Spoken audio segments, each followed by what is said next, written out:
vais lire et je vais vous demander votre attention parce que ce que je vais lire, c'est super important pour nous et pour l'équipe entière qui a réalisé ce projet. Donc, une lumière s'est éteinte.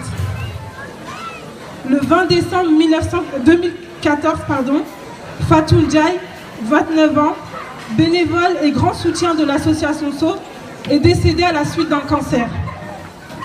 Mère d'une petite fille de 2 ans, Asia, Fatou a longuement insisté dans son testament sur l'importance d'avoir accès à l'éducation, sur l'importance d'apporter à sa fille toutes les armes du savoir pour qu'elle puisse devenir une personne meilleure.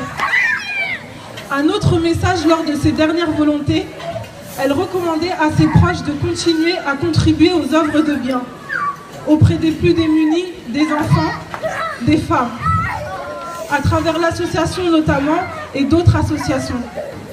En effet, à nos côtés depuis 2010, Fatou s'est investie de près et de loin sur nos projets de santé et d'éducation.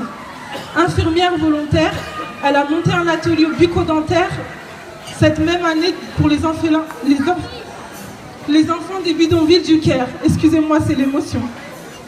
Aujourd'hui, l'équipe SO souhaite lui rendre un hommage et surtout continuer à faire vivre ses actions en construisant dans son pays d'origine, la Mauritanie, une école pour les petites filles orphelines de père et de mère issues des familles en situation de grande précarité. Donc, ce projet, comme je vous l'ai dit depuis tout à l'heure, je me retiens parce que c'est un projet qui nous a été inspiré d'un décès. Et quand on regarde au plus profond de nous, on a tous perdu quelqu'un qui nous est cher. Et pour l'expérience de ma part, Fatou, ça a été une personne qui m'a boosté. Ça a été une personne qui m'a donné la motivation quand j'ai monté SO.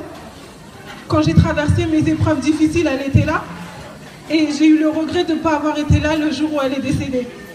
Le jour où elle est décédée, 24 heures avant, j'étais avec Maniouti en train de faire une action à Bagnolet pour lutter contre Ebola. Et je me suis dit, je disais à une amie, je dis oh là là, ça fait trop longtemps que je n'ai pas vu Fatou.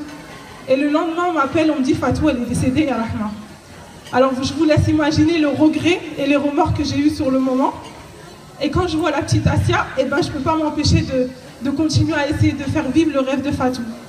Donc je compte sur vous pour soutenir le projet et pour soutenir toute la famille Ndiaye qui se trouve là sur ma gauche.